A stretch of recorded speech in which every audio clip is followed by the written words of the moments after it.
Hello friends, welcome to Devanshika stories world. ఇప్పుడు మీరు వినబోతుంది ఒరే బావోసే మరదలా స్టోరీలోని 78వ భాగం. సెల్లార్లోకి వెళ్ళాక విరాజ్ నిత్యని ఆపి, ఇన్ని సంవత్సరాల తర్వాత ఫ్రెండ్ కనిపిస్తే కనీసం ఎలా ఉన్నావు అని కూడా అడగవేంటి నిత్య అని క్యూట్గా మొహం పెట్టి అడిగాడు. నిత్య సీరియస్గా విరాజ్ వైపు చూస్తూ కృష్ణతో, 2 నిమిషాలు అన్నయ్య, ఇప్పుడే వస్తాను అని విరాజ్ చేతిని పట్టుకొని పక్కకి తీసుకువెళ్ళి, పైన ఏం మాట్లాడుతున్నావు నువ్వు? ఆ చాట భారతం అంతా చెప్పాల్సిన అవసరం ఏంటి? పైగా ఇప్పుడు మళ్ళీ నాకు ప్రపోజ్ చేయటానికి ట్రై చేస్తావా? చంప పగిలిపోతుంది. అప్పుడంటే సాఫ్ట్గా చెప్పాను, ఏదో ఫస్ట్ టైం కాబట్టి, కానీ పదే పదే విసిగిస్తే మాత్రం మామూలుగా ఉండదు అని వార్నింగ్ ఇచ్చింది.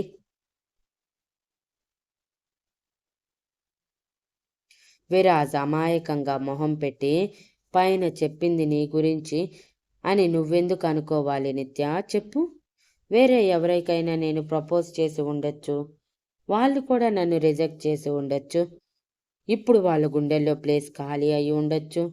ఎందుకు నీ గురించే అనుకుంటున్నావు అని భుజాలు ఎగరేసి చెప్పి నిత్యని గట్టిగా హగ్ చేసుకొని, మిస్ యూ సో మచ్ నిత్య అని అన్నాడు. విరాజ్ అలా హగ్ చేసుకోగానే నిత్య షాక్ అయ్యి విరాజ్ని వెనక్కి తోసి, ఇదే ఇదే వద్దని చెప్పేది.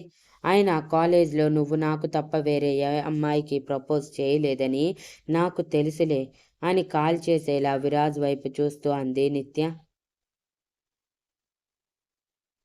అంటే అంటే నువ్వు నన్ను కాలేజ్ టైంలో అబ్జర్వ్ చేశావా అని విరాజ్ కళ్ళు పెద్దవి చేసి ఆనందంగా అడిగాడు. నిత్య మొహం చిట్లించి, నేనెందుకు నిన్ను అబ్జర్వ్ చేస్తాను? రామ్ ఫ్రెండ్గా నీ గురించి అంతో ఇంతో తెలుసు అంటున్నాను కాబట్టి ఎక్కువ చేయకుండా గుడిలో గంట గుండెల్లో పడుకుంటా అంటూ పిచ్చి పిచ్చి ప్రాసలు వాడకుండా ఎలా వచ్చావో అలానే అమెరికా వెళ్ళిపో. లేదంటే మీ అమ్మ వాళ్ళు చూసిన సంబంధం చూసి చక్కగా పెళ్లి చేసుకో. అర్థమైందా అని సీరియస్గా అంది. అంటే ఏంటి నిత్య? ఇప్పుడు నీ రివెంజ్కి నీ రేంజ్కి నేను తగనని ఇలా మాట్లాడుతున్నావా? నిన్నటి వరకు నాకు తెలుసా నువ్వు ఇంత డబ్బున్నదానివని? తెలియకుండానే కాదా ప్రేమించాను? మరి ఎందుకు ఇప్పుడు మన మధ్య ఆస్తి అంతస్తు అని తేడా తీసుకువస్తున్నావు అని మొహం డల్గా పెట్టి అడిగాడు. నిత్య విరాజ్ తల మీద గట్టి గట్టిగా కొడుతూ, మధ్యలో ఆస్తి ఎక్కడి నుంచి వచ్చిందిరా?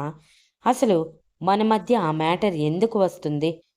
నాకు నువ్వంటే ఇష్టం లేదు, నేను నిన్ను ప్రేమించను అని చెప్తుంటే మధ్యలో ఆస్తి గీస్తి నీకు నేను తగను అంటూ పిచ్చి పిచ్చి మాటలు ఎందుకు మాట్లాడుతున్నావు అని కోపంగా అరిచింది. ఇదంతా దూరం నుంచి చూస్తున్న కృష్ణ నందిత కళ్ళు పేలిపోయేంత పెద్దవి చేసి, ఏం జరుగుతుంది అక్కడ అని అనుకొని నందిత కృష్ణ భుజం గోకుతూ, కృష్ణ ఏం జరుగుతుంది అక్కడ? నిత్య ఏంటి ఆ విరాజ్ని అలా కొడుతుంది అని అడిగింది. ఏమో, నాకు మాత్రం ఏం తెలుసు అని కృష్ణ భుజాలు ఎగరేసి అనగానే, నాకెందుకో విరాజ్ చెప్పిన స్టోరీలో అమ్మాయి నిత్య అని అనిపిస్తుంది. నువ్వు నిత్య బాగా క్లోజ్ కదా, మరి విరాజ్ ప్రేమించేది నిత్యనేనేమో, కనుక్కో అని ఉచిత సలహా ఇచ్చింది. అబ్బా, అదే నిజమైతే ఎంత బాగుండు. విరాజ్ మాటల్లో ప్యూరిటీ నాకు కనిపిస్తుంది. చక్కగా ఈడు జోడు కూడా సరిపోతారు, ఒకే హైట్లో కూడా ఉన్నారు అని కృష్ణ అనగానే, మరి మీకు ఆస్తి అంతస్తులు అంటూ తేడా ఏం లేదా అని అయోమయంగా అడిగింది. తొక్కలో ఆస్తి సంపాదిస్తే అదే వస్తుంది. అబ్బాయి మంచివాడు కావాలి, మన అమ్మాయిని కంటికి రెప్పలా చూసుకోవాలి, ఇది పెళ్లిలో అవసరమైంది అని కృష్ణ నందిత మాటల్ని కొట్టిపారేయగానే నందిత నవ్వుకుంటూ, అయితే ట్రై చేయి, నిత్యకి కూడా జోడీ దొరికేసింది అని నవ్వుతూ అంది. ఇక్కడ నిత్య కొడుతూ ఉంటే విరాజ్ 2 నిమిషాలు కొట్టించుకొని వెంటనే నిత్య చేతులు పట్టేసి, అయితే నన్ను పెళ్లి చేసుకోవటానికి నీకు ఎటువంటి అభ్యంతరం లేదన్నమాట. థ్యాంక్ యూ నిత్య, ఇక నేను ఆ పనిలోనే ఉంటాను అని సడన్గా నిత్య బుగ్గ మీద ముద్దు పెట్టి బయటికి పరిగెత్తాడు.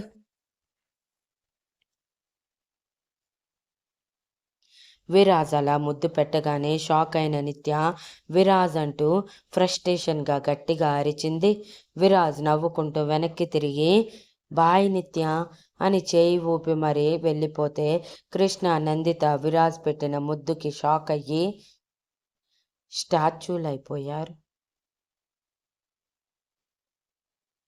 అబ్బా, వీడి టార్చర్ నాకు మళ్ళీ మొదలైంది అని నిత్య తలకు పట్టుకొని వెనక్కి తిరిగితే కృష్ణ, నందిత వాళ్ళు తన వైపే చూస్తూ ఉంటే గుటకలు మింగుతూ అన్నయ్య వాళ్ళు మొత్తం చూశారు కదా, ఇప్పుడు ఏం చెప్పాలి అనుకుంటూనే వాళ్ళ దగ్గరికి వెళ్ళేసరికి కృష్ణ నిత్య వైపు అలానే చూస్తూ ఇక్కడ ఏం జరుగుతుంది నీతో అని అయోమయంగా అడిగాడు.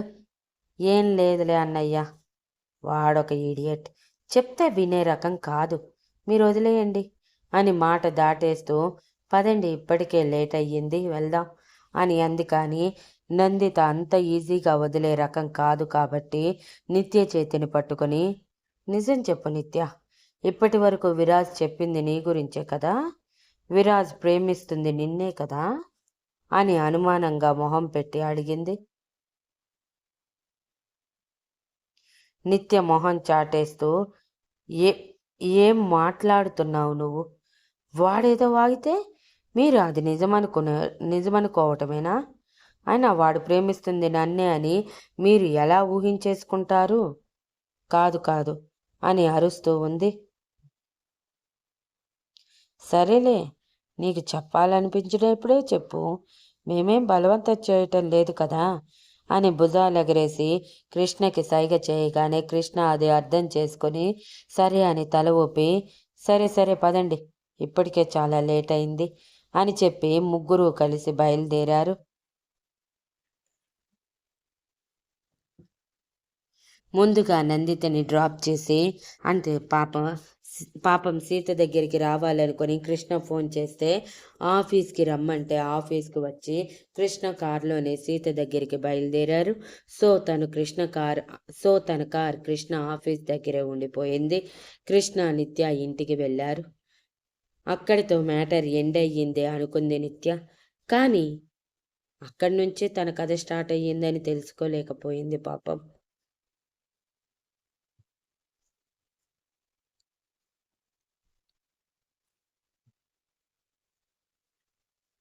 నైట్ నిద్రపోయే టైంలో సీత బెడ్ మీద బాసి మఠం వేసుకొని బావా నీతో ఒక విషయం డిస్కస్ చేయాలి అని చెంపల కింద చేతులు పెట్టుకొని వర్క్ చేస్తున్న రామ్ వైపు చూసి అంది. ఎన్నిసార్లు చెప్పాలి కాళ్ళు ఇలా కడుపు దగ్గరికి ముడవద్దని అని రామ్ సీరియస్ అయ్యి సీత కాళ్ళని నిటారుగా పెట్టి ఇప్పుడు చెప్పు ఏం మాట్లాడాలనుకుంటున్నావో అని మళ్ళీ వర్క్ చేస్తూనే అడిగాడు. సీత మూతి ముడిచి నేనేం అడగాలనుకుంటున్నానో నీకు తెలుసని నాకు తెలుసు, అదేదో నేను అడగకుండా నువ్వు చెప్తే నేను సంతోషిస్తా కదా అని అంది. నువ్వేం అడగాలనుకుంటున్నావో నాకెలా తెలుస్తుంది సీత, నువ్వు అడిగితే కదా నేను చెప్పేది అని పెదవుల మాటన నవ్వు దాస్తూ అన్నాడు.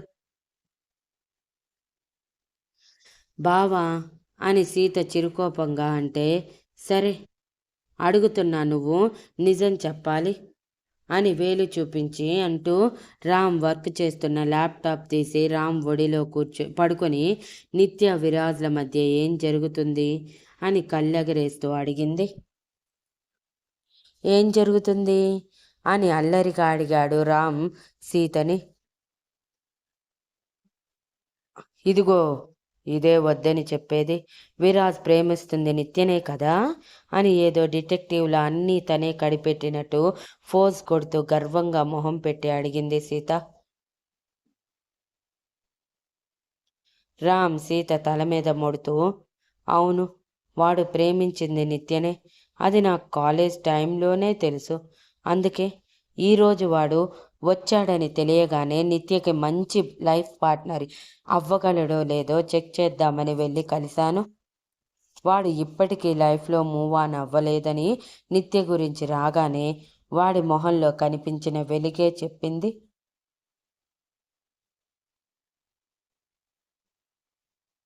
అందుకే నువ్వు నిత్య వాళ్ళు వచ్చారని చెప్పగానే నిత్య కూడా ఇక్కడే ఉంది కదా విరాజ్ని చూసి రియాక్షన్ చూడొచ్చని తీసుకువచ్చాను. నేను అనుకున్నట్టే రియాక్షన్ వచ్చింది. ఇద్దరూ ముడిపడితే బాగానే ఉంటుంది. వాడు కూడా నిత్యని బాగా చూసుకోగలడు. పైగా మనసు పరంగా ప్యూర్గా ఉంటాడు. మనసులో ఒకటి బయటికి ఒకటి మాట్లాడే రకం కాదు. నిత్య కోపాన్ని తన అల్లరితో పోగొట్టగలడు అని నవ్వుతూ అన్నాడు.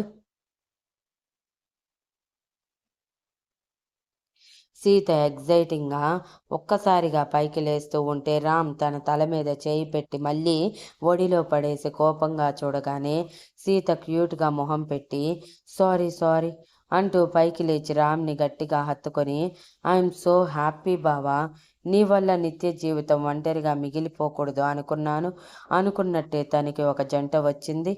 ఇప్పుడు వాళ్ళిద్దరికీ పెళ్లి జరిగితే ఇక మనకి గిల్ట్ కూడా ఏమీ ఉండదు అని హుషారుగా అంది.